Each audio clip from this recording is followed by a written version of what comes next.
Personally, I spent a lot of years being skeptical about the importance a primary relationship could have in my overall well-being and happiness. I think I was rebelling against the narrative that a partner was necessary. While I still don't think a partner is necessary for you to feel complete, whole, and happy, I've been surprised and very pleased at how much finding the right person has added to my life. Today, we are going to talk about alignment in relationships and one of my favorite topics, the 5 love languages. I think they are a valuable tool in helping you understand what things make you feel the most loved and what people nearest and dearest to you may need to help them feel the most loved. Welcome to The Grit Show, Growth on Purpose. I'm glad you found us. I'm Shauna Rodriguez, and I'm honored to be leading you on today's journey as part of this community, growing together as seekers and thrivers. You may have noticed my voice is still a little off, and I'm still a bit under the weather. But I'm hopeful this means I'll be in stellar health later in the fall when I have some exciting travel and business ventures planned. Now, to our guest. Bethany Ann is a teacher, educator, mentor, lover, mother, and intuitive who brings forth healing and transformation. After over 10 years in the medical field, she found her calling as a coach who helps divorced women find love again. She empowers them to attract divine, aligned love into their lives without the chase of the dating apps. She specializes in alignment in relationships. Welcome, Bethany. Thank you, Shauna. I'm so happy to be here. Thanks for having me. Yes, I'm so excited. I feel like your angle around dating apps is something that everyone would love to hear about for anyone who is single out there. I spoke some about alignment in relationships and the importance of that with folks who have partners. Yeah, definitely. I think one of the key components to a healthy, successful relationship is having alignment. And some people might ask, well, what does that even mean? Like, what does alignment look like? For me, alignment means having shared values, shared visions for the future, shared belief systems, shared interests, shared hobbies. And a really important one that I feel like is overlooked is a shared or an understanding of each other's love languages. So there's a book that probably a lot of people have heard of. It's called The 5 Love Languages. Have you ever heard about it? Oh my gosh, Bethany, I was literally going to post in one of the groups about finding somebody who knows about that because I love that book. I had my mom read it and made such beautiful things happen to her understanding of her relationship with my father years ago when she read it. But I think that it's a barrier because the book can be a bit dry and hard to follow. But if you understand those languages, I think it's very powerful. So I'm so excited that is something that you know about. Would love to talk about. I think that's a very important topic for us to touch on. So yes, 5 love languages is very important to be able to understand your partners and align with what their needs are around that. Let's start with that. Do you want to share with our listeners about the 5 love languages and helping them to understand what they are and how that can impact their relationship? Yeah, absolutely. I do want to say you don't have to read the book. You can just Google search the 5 love languages. Go take a quiz and discover what yours is.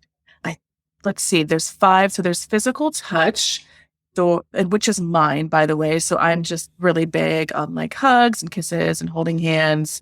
Words of affirmation, which is more you need verbal confirmation, like, hey, thank you. I saw you clean the kitchen. Thank you so much for doing that.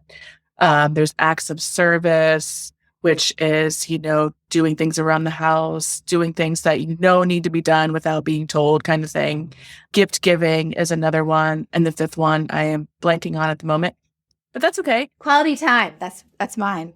Well, thank you. You're right. That's it. Quality time. And that's a pretty big one too for me as well. And so I can give you some examples in my own life of how the love languages worked and didn't work in my relationships. I was married for almost 18 years in my first relationship, and we had completely different love languages, but it wasn't something that I realized until, I read that book. And this was maybe, 10 years or so into my relationship, and it like a light bulb went off, and I'm just like, oh my God, yes, like this is huge. So for me, my love language is physical touch, and I just like lots of affection and hugging and kissing, and he was good at that. But his love language was words of affirmation, and which I wasn't so good at. So when I realized like, oh, I really need to be like verbally praising him for everything you're doing around the house. Like, oh, I see you clean that when no one asked you. Like, I see you did this. Those little things that you do that no one really sees. When I started to realize like, oh, he needs some praise, some reward for this. And I started to verbalize that. He was like, oh, thank you so much. And just those little things like that really helped to increase the intimacy and the appreciation in our relationship. And so even if you do have different love languages, just being able to have a conversation around that and what that means, if your love language is quality time, but your partner is, high-powered business person and they're working all the time and they have meetings after work and they're never home, then you're going to start to feel like, oh my God, they don't love me anymore. They don't want to spend time with me because your main love language isn't being fulfilled. So I think it's really important to just sit down, have an open conversation. Maybe you can even sit down with your partner, do the quiz together and find out what your love language is. Probably have an idea already, just having heard what they are and like, oh yeah, that really resonates with me. Like gift giving, that was one that never was huge for me, but I have a friend who that was huge for her. And even if it was just like a birthday card on her birthday, that's all she really needed. And she would feel really hurt when her partner didn't give her that. And she's like, all I want is a card. Is that so much to ask? Yes. But, when the partner doesn't know that that's what you need, then how can they fulfill your needs? So you just having conversations around it. And I think it's definitely really important in understanding what your partner's love language is, what your own love language is, and how you can work together to make sure you're fulfilling those needs for each other. Yes. When I first read the book, there wasn't a quiz, which tells you it was a long, long time ago. Yeah. And when I read it, the person I was with at the time, our conversation was such that I figured out his, and his response was, well, you're all of them. You do all of these things. Like you're multilingual. So that was a joke for some time. And then a partner that I was with for 8 or 9 years, he was a very smart cookie because he figured out that mine was quality time. And the way he figured it out was by looking back at the relationships I ended and why I ended them. And it's so funny that mine was quality time when my friends will tell you that I'm not a clingy person in a relationship at all. You can ask my partner, like we both do our own thing and we're great like that. And that is who I am as a person. And at times there would be guys trying to imply that I was, trying to spend too much time with them. And it wasn't about how much time. It was about the quality of the time and about them not holding sacred something they said we would do, which is very different than how much time, if that makes any sense. And that was what this gentleman decoded. It was about that quality and about really being able to like hold sacred when we have time together and about the quality of the time that we spend together. And so it was great when he figured that out. And my second one is acts of service, which was my father's. And when my mom read it, she like light bulbs went off. Like my dad is acts of service from here until the cows come home. And if you want to feel connected to my dad, doing things with him that are acts of service, doing things for him, raking his leaves. If you want to get on my dad's good side, you go rake his leaves at his house when they're dumping 20 times during the fall and it's making him crazy. Like those are the things that make my dad happy and mean a lot to him. And he will fix your car. He has fixed so many cars. But she realized that that's what he does for other people. And it would make her crazy that he was off helping people when she needed him at home. But that was his way of showing that he cared. And that's his thing. And her things were gift giving, which I love my dad, but he is terrible at. And words of affirmation, which also is not my dad's forte. But it really helped her understand that that was the reason her cup was always empty was because of how she needed it filled and that he was filling it in different ways. And just her perspective shift of her understanding that when he fixed things for her, when he did those things for her, that was him saying, I love you. And that was him demonstrating his love, made such a difference for her. So for her, even one person understanding this is what this is, makes such a difference. So I think it's such a powerful thing to actually understand. And the quiz makes it so much easier that you can figure those things out. Right. Yeah. The quiz does make it easier. Just go take the quiz. And I love that you said it's such a powerful way to understand someone, because a lot of the times when we're feeling, like you said, your cup wasn't filled, it's usually these simple little things that we can tweak. It's not, it feels really big, but the fix doesn't have to be this big thing. It can just be coming back to this really simple thing of like understanding your needs, what you want, and your love language. It's such a beautiful thing. That's a cool story about your dad, because I've known other men like that in general who are just acts of service oriented. And yes, they're going out doing things for other people, and their wives are like, why aren't you at home doing the things for me? But that's how he fills his cup. So, and everyone is just so different. Everyone's so different. And so it's so great to have that understanding and awareness of what they are, what yours is, what your partner's is. Yes. And I have a couple that I think very highly of, that we had a conversation once when we were out at dinner or something around the love languages, and they figured out what both of their languages were. And I was at their house. I stayed with them because they live in a different city. And when I was staying with them, one of the partners was like, "Would you get me a cup of coffee?" And the other person paused because it wasn't convenient. And the response is, "My love language is acts of service." And the person went and got the cup of coffee for them, which was just like the sweetest thing, because it was like, "This is how you show me you love me if you do this for me." And it totally worked. And that was the reminder they needed, right? Because they want to show love. They had no desire to go get that cup of coffee, but they wanted to show their love. So they went and they got her the cup of coffee. It's great when you can understand that. And I have a friend, when I hear her talking about being frustrated around the gifts that she doesn't get, or that he doesn't even bring her flowers, that I totally hear from her that it is gift giving. And it's interesting because it's so easy to misunderstand these categories, right? So gift giving doesn't have to be that I buy you diamond rings and lavish, expensive gifts. It can be I bring you flowers. It's that act of giving to somebody. And physical touch does not have to be like the level of intimacy you automatically think of. It can be hand holding. It could be touching arms around you, that physical affection. And so it can be things that you don't automatically think of. And like with me in quality time, it's not that you have to spend every minute with me. My fiance will attest to the fact I love my own time. He loves his own time.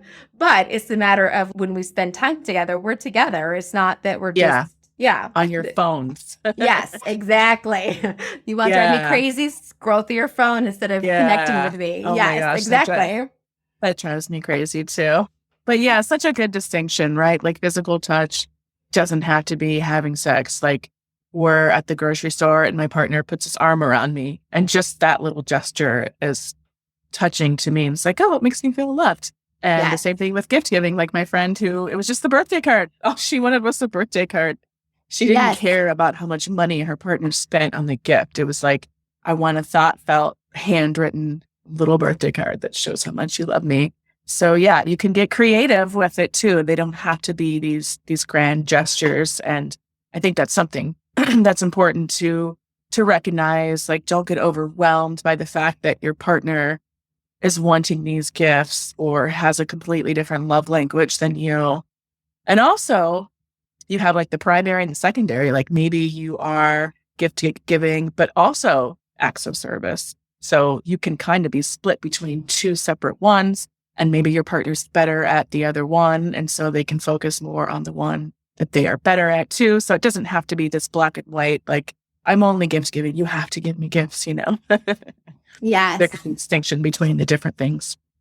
Yeah. And keeping that in mind is actually easy to forget, because I think that my partner and I, we meet with having quality time, but I think that's like his second language. And I forget I'm not meeting his first language, even though he's meeting my first language. So now that we're talking about that, I'm like, I need to meet his first language a little bit more. And my second language, acts of service, he's great at cooking me dinner, which is great, because that's definitely an act of service that I appreciate. He may not like doing the yard stuff. He still does that because he loves me, but and he recognizes that he's doing. If he didn't know that was my language and that that's why he's doing it, he would never do it. But he knows that my love language, acts of service, is my number 2, and that I do appreciate that so much. And words of affirmation is his number 1. So if I remember to thank him and to make sure I'm specific about why I'm grateful, that helps to encourage that as well. So knowing those things makes a big difference. So. Yeah, that can be a tricky one, words of affirmation. I don't know why, but I was kind of bad at that with my ex because, he just needed that validation. And I think sometimes we take our partners for granted and everything that they do around the house. And when we forget to stop and say thank you, and that builds up over time, then it's like, God, do you ever appreciate anything I do? When you never get that verbal confirmation. So just taking like a second out of your day, like when you come home, like, okay, stop. Like, you're not at work. You're coming home. You're coming to this different space. Take a breath and like, okay, what do I need to do? Put on your home hat now, right? Like, now I'm home. What can I do to connect with my partner now that you're home? Like, you both were at work. Maybe you had a stressful day and you don't want to bring all that stress into the house. So what can you do? Stop, breathe, take a moment, think about like, all right, what's their love language? What can I do? Do they need a hug? Do they need words of affirmation? Oh, wow, the house looks so clean today. Dinner looks wonderful. Like, thank you so much for cooking. Or is it act of service? Do you need to go in and step in and like make the dinner or clean the kitchen or whatever it is? So I think that's a good way to transition from go stressful, busy work mode to coming home where you're supposed to be a little bit softer and like, let's connect now and not bring that stress into the house. And so how can we do that with our love languages? Yes. And how much when you're not feeling the reciprocal from your partner, that you stopping and checking if you're giving them their love language and if you're giving them what they need. I have a dear friend who her love language is acts of service and her partner is physical touch. And so she can get driven crazy when he wants to touch and she just wants things to be gotten done around the house. And so it's like, if he does the dishes, if he takes care of these things, then it helps her to recognize that needs to be what she's willing to do as well. So trying to see that if I'm doing this, if I'm giving this, if I'm getting this, then I need to be able to recognize I'm not getting my needs met, but I'm also not meeting their needs. And so this is what they need and this is what they need. Yes. Yeah. So true. I think we kind of get caught up in relationships where we're almost really selfish and we're just like, what can I get out of this? He's not doing this for me. She's not doing this for me. And if we can just kind of turn that around and be like, what can I give? What am I giving here? Like, how can I give more than I receive? And just start to like flip that script a little bit. And then that helps you get into more of that gratitude mindset. And you're like, oh my God, I am really thankful for this, this, and this. And then you're a little softer with your partner and that softens them. And they become softer with you. And it is this whole like dance back and forth between how can I help you and how can you help me? But I do think sometimes we get a little caught up in that and thinking like, you're not doing enough for me. And it's like, well, am I doing enough for you? There's a flip side to that too. Yes.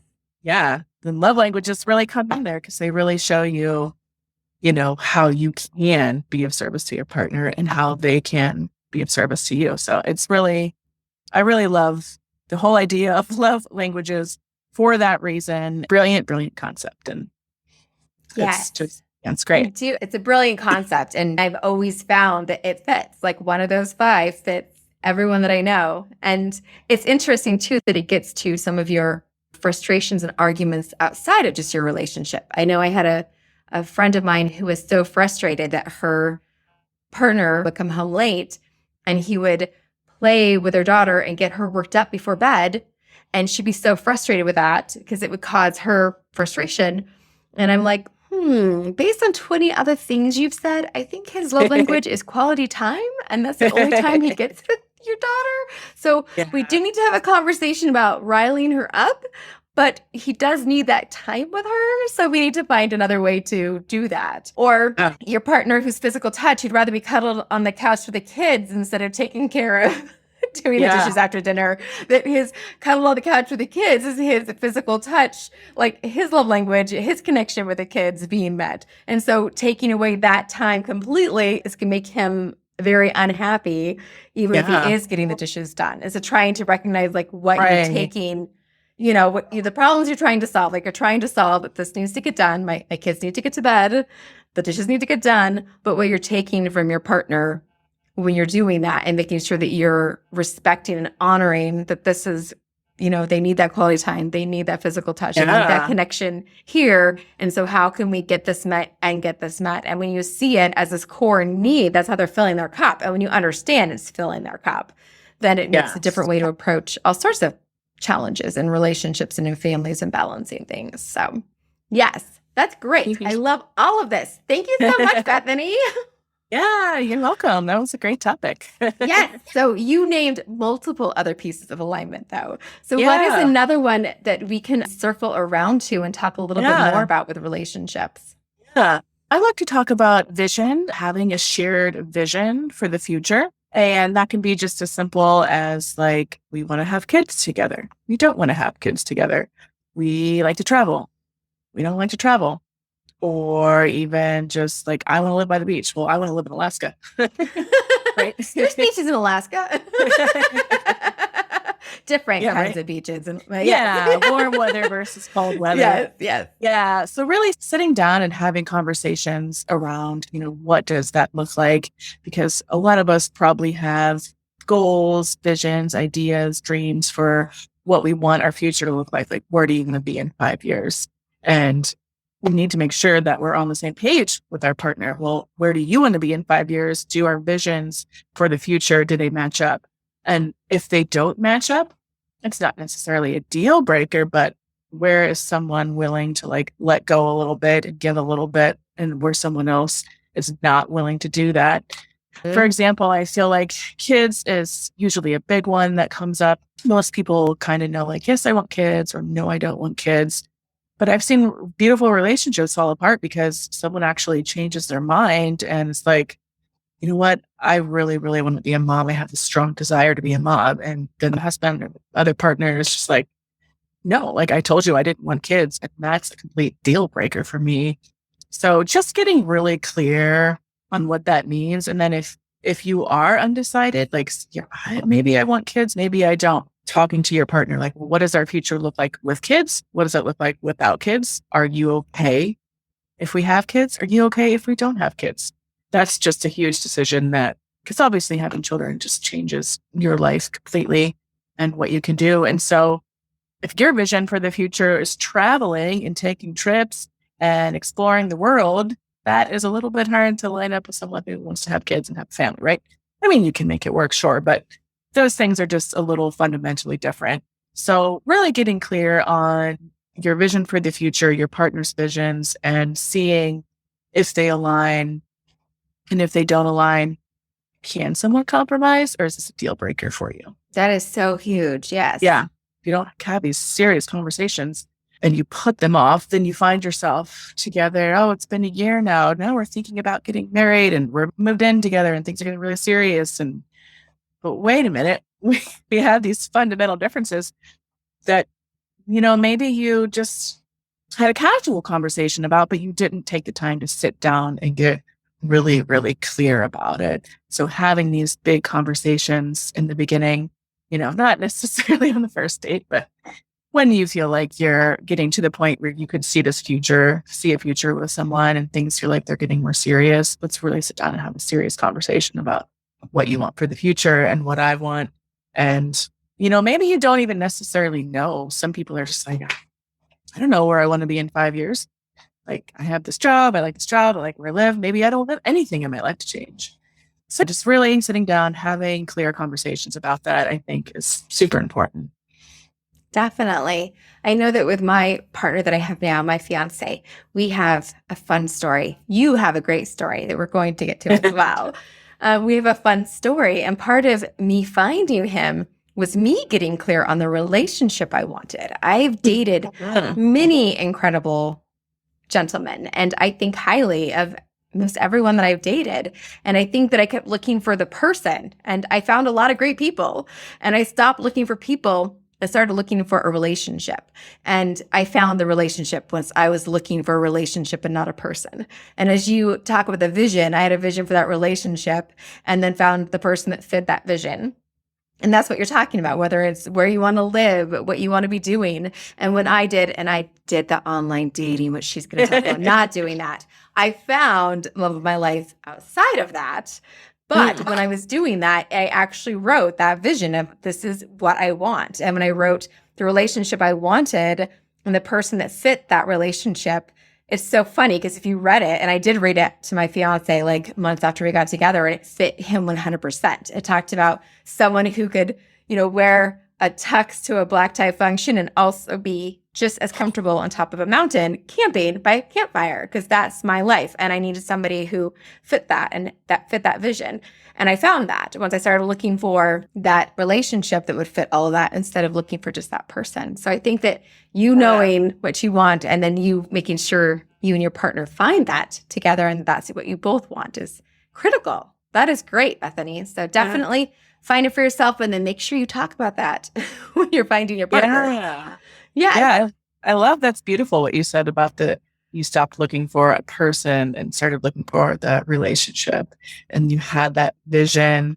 I think that's so important, holding that vision and really just like feeling into it and dreaming about it. And like, what does that feel like to have that thing? Like you said, you need to be able to be professional, but at the same time, I like to go camping and hiking. So you got to be down with that too. Like, and just what does that feel like to have a partner who can do all that with you?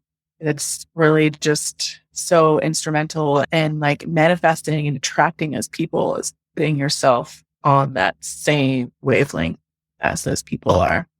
And I think that's really cool that you did that. So yes, I found that. And I want to hear. So part of your work is helping people to find, to clarify, to manifest. So you don't need dating apps, which again, in the end, I did not. But helping them to clarify what they're looking for. So talk more about your journey. You've mentioned that you were divorced and that tell us more about from going to that to where you are now with relationships. Yeah, sure. Yeah. So I was in a long-term relationship for about 18 years, got married really young. And so when that ended, I was just like, I don't even know what to do, right? Like the modern way is the dating apps. That's what everyone does. And when I was young and dating, those didn't really exist. And so when I felt like the time was right, I'm like, all right, I'm going to try these apps. Like, let's give it a shot, see what happens. It was fun for like 5 minutes. 3 minutes, 5 minutes, something like that. Yes. Yeah. And I just quickly became exhausted by all of it. Just the mental energy it takes to like make a profile. And sometimes it's hard to figure out, what exactly do you want to write about yourself? Because what are you trying to convey on these apps? And, which app do you use? There's so many of them. And some are better for hookups, some are better for long term. And so which app do you even use? And then you get on the apps. And then it's just this constant scrolling, this swipe culture of like, oh, you don't have exactly what I want next. It's just so casual and it feels so like throwaway. And, then you find someone maybe you like, you start messaging and then you feel like you're endlessly messaging. Then you're like, all right, can we just meet up for coffee and see if we have this, spark in real life? And then you get stood up at the coffee shop. And so there's all the ghosting and everything. And it was so overwhelming. And I was like, you know what? This is not working for me. Maybe it works for some people, but it's not working for me. So I'm going to just stop and take a break. Like I'm going to figure out a better way, right? And so I've always been interested in all things spiritual and metaphysical. And I started learning about the nature of reality and all of attraction and station and quantum physics and all of those things. And at the same time, I realized, I really need to just focus on healing myself, figuring out, what my vision is, getting really clear on what I want out of a partner, out of a relationship, and work on becoming the person that I want to meet. And so I did some different healing modalities and started to really work on myself and just like stop dating, gave myself a break. And so my story here about meeting my partner So one day I was just kind of feeling in a low space, feeling kind of down, like, oh my God, am I ever going to meet this person? When are they going to show up? I live in a really small town too. So I was feeling like I'm never going to meet anyone here. Everyone's married. So I was working on my mindset, right? Working on my mindset, meditation. I went down to the river, which is like my happy place. It was a beautiful sunny day last June. And I sat in the river and like I sat there and I was like meditating and just doing my thing. And I was like crying in the river. And at one point, like I looked down and I saw something shiny in the river. It was like red and shiny. I'm like, it caught my eye. I'm like, what the heck is that? And I picked it up and I pulled it out and it was a rock, but it had a heart painted on it. It was like a kid had painted this heart-shaped rock and threw it. And I picked it up and I just started crying like happy tears because I was like, oh my God, this is my sign from the universe that like you're going to meet your person. It's going to happen. I've got your back. Like you're going to find love. And just something about finding that rock just cleared everything. It cleared all the emotions that I was feeling. And I just felt so much better. And I was like, all right, this has been awesome. I've meditated. I've done my thing. I'm getting hungry. It's time to go. So with nothing on my mind, not expecting to meet anyone at that moment in time, I get up to leave. I'm like leaving the river, walking up the bank, and I run into an old friend who I hadn't seen in over a year. And I gave him a hug. Hey, how's it going, buddy? And then like standing right behind him was this like beautiful hunk of a man standing there, shirtless on this gorgeous day. And I was just like instantly attracted. Like, hey, who are you? And so I met Josh, my partner. He was manifested into my life that day. I feel like the universe brought him to me. And so I didn't leave the river. We ended up all hanging out for a little bit. And then long story short, he got my phone number from our friend and called me like a week later. And our first date, he came over to my house and we sat at my kitchen table and talked for like 3 hours. And it felt like 5 minutes. And I feel like right away, I felt that sense of alignment where we really talked about our beliefs, our values, our visions. Even just at that very first conversation, there was so much alignment. And yeah, so we're still together to this day. And so I feel like I manifested him, I attracted him by also doing all this other work with myself and learning about the law of attraction, how that all works. And I just felt like, I'm not special. Like if I could do this, why couldn't someone else do this?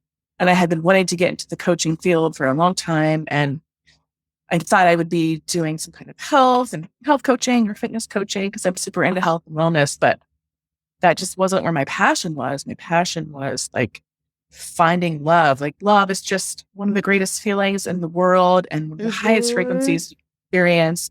And I really wanted to help like raise human consciousness through the power of love. And so I decided to like sit down and write this program and figure it all out. And so my coaching program, Manifest Your Divine Love, was born. It's a 90-day one-on-one coaching program. I specifically like helping divorced moms find love again because that's what I was, a divorced mom feeling like I'm never going to find love again. How am I going to meet anyone? The online dating thing sucks. All the good men are taken. And so gotta work on those beliefs, self-talk. Yes. Gotta work on that first. Yeah. Yes. Yeah, worked really hard to get over all those limiting beliefs and all the mindset stuff, and worked really hard on that and manifested my divine love. And I couldn't be happier now. And I want to help other women do that. That's amazing. I think we don't even realize what our messages are that we tell ourselves and what our beliefs are. I was at dinner with a wonderful couple that had rented the basement from a home I owned. And I went to dinner after they'd moved out and was at dinner with them. And they were just, perfect couple. He was a lawyer. She was a teacher. They're super sweet. And they're talking about like, why are you single? Like, you're amazing, et cetera, et cetera. I was like, well, I'm a hard match. Like, I want specific things, my background. Like, there's like, probably 3 guys in the whole world that would be the right match for me. And they're like, 3 in the whole world? Like, not 3 in this town? Like, 3 in the, what are you thinking? And it's so funny because I thought that was like, I thought there was only 1 in the whole world for me when I was younger. So opening myself up to 3 to 5, like I was broadening instead of really realizing, wow, I guess that is kind of limiting, isn't it?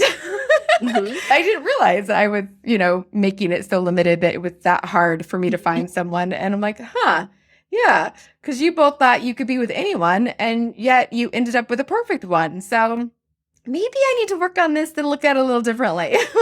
So I Yeah. stopped looking for the one and started looking for the relationship was around that time. And so, yeah, the way that we don't even realize the things we believe until someone puts a mirror Yeah. up and like, wait a minute. Yes, there are Yes. single guys your age. Yes, it is possible. Yes, it does exist.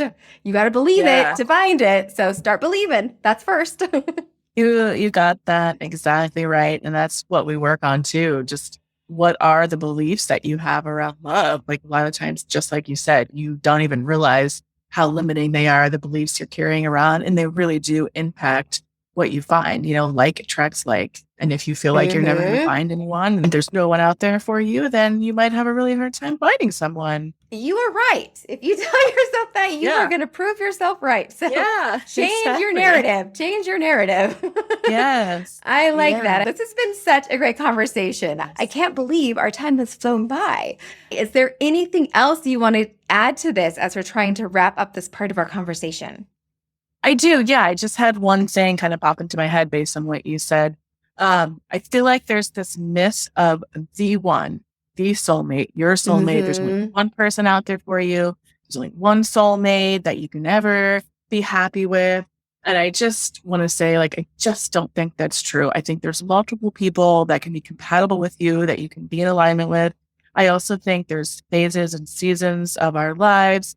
And, my partner that I was married to for 18 years, just because our relationship ended, it doesn't mean it was a failure. And he was right for me for a certain time in my life, but I wasn't supposed to be Mhm. with him for my entire life. So I feel like we can have multiple people, multiple soulmates, whatever you want to call them, multiple partners.